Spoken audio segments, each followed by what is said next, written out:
Народ наш выстрадал веками тяжелой жизни.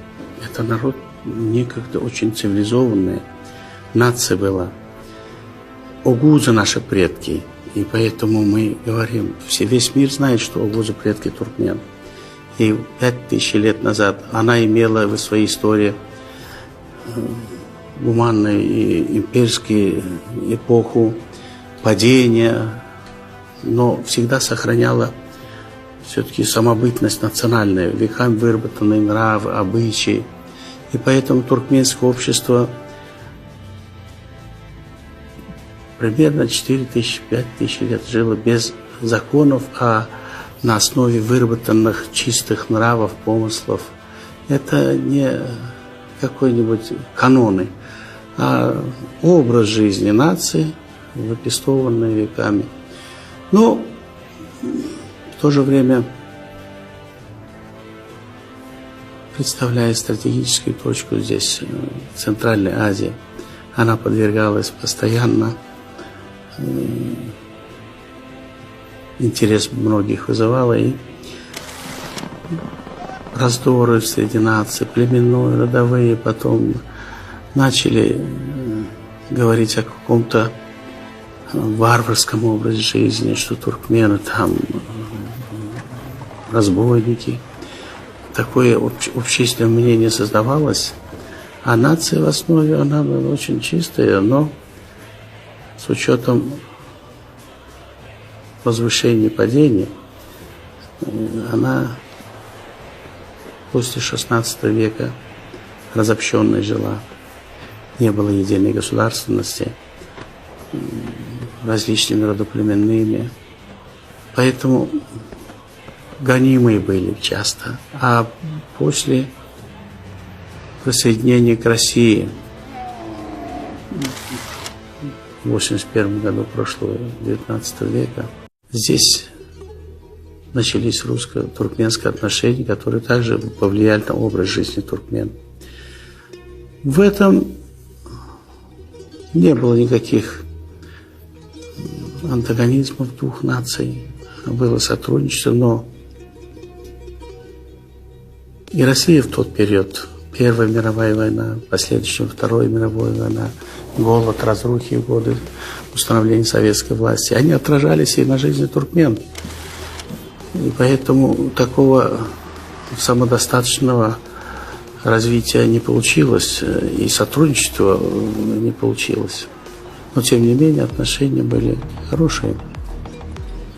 Годы советской власти тоже она считалась окраиной СССР и уделялось мало внимания. Здесь я тот период работал. Люди не знали, за что работают. У людей вбили в мысли, что они, значит, их кормит русский народ, кормят другие народы, прибалтийцы. А когда в 1985 году я стал председателем Совета Министров, я захотел поинтересоваться, а где наши доходы? Я обратился к Николаю Ивановичу Рыжкову, тогда председателю Госплана Байбакову.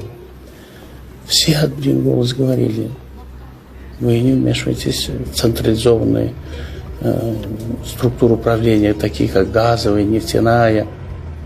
Она вне республики управлялась, и скрывалась доходы, скрывалась прибыль. И даже то небольшое, которое средства передавали через бюджет на зарплату, на развитие, они мизерные, ничего. Поэтому мы не знали, чего производили, какова наше участие в общесоюзном разделении труда, создании прибыли, наша доля. Никто не говорил. Я долго хотел выяснить. Но народ, видите, экстремальные условия, климат. Жаркий летом, зимой вот такое пустынное. Сейчас мы начинаем лесозону сажать, образовывать это. А тогда ничего не делали. Поэтому у людей нормальной питьевой воды не было. Болезней были много. Жизнь была короткая у многих людей, поскольку вот это все я видел. думаю, что делать. Самостоятельным независимым государством стали. Вроде запасы газа много, нефти много. Эти зарплаты улучшить жизнь людей не было возможности. Не было валютных резервов. Поэтому, сохраняя тот же возможный уровень заработной платы, мы решили увеличить социальную защищенность людей. И это было оправдано. С нами никто не соглашался. Бесплатный газ, как это? Но я всегда мотивировал, что это бесплатный газ. Они воровать не будут, в мешках там в Россию не увезут. И прятать не смогут. Все будут брать только то, что необходимо в быте. Другого не возьмут. И электричество то же самое. Поэтому нормировать не надо было. Просто надо социальный вопрос решить, чтобы и быт у людей улучшился, чтобы они могли горячей водой мыться. Ради этого стоило нам рисковать на это. Конечно, Международная организация валютно-финансовая, они не понимали этого. Секс в нашем нраве, по телевизору, порнографию. Она все-таки может в каждом сидеть, но каждый – это тайна его. Что-то должно в человеке тайны святой быть. Нельзя же все обезличить. Мораль, я имею. Поэтому национальные обычаи сегодня необходимо, чтобы свою культуру знать. Как? Вот я слушаю музыку другую, но не действует она на меня. А я, если национальную музыку слушаю, я чувствую, у меня что-то по крови идет. Я чувствую, что у меня повышается тонус. Иногда хочется самому выйти и поплясать. Значит, что-то ведь в каждом сидит. Поэтому тут крайности даваться, нас обвинять в национализме нельзя. Нации существует, сближение наций будут идти. Но сегодня, раз государство есть, государство имеет национальные свои особенности, язык имеет, религию имеет, она будет существовать. Идет процесс соперничества религии, перетаскивания. Потом через эту религию на нацию выходить. Это, знаете, конфликтные. Мир должен естественно развиваться.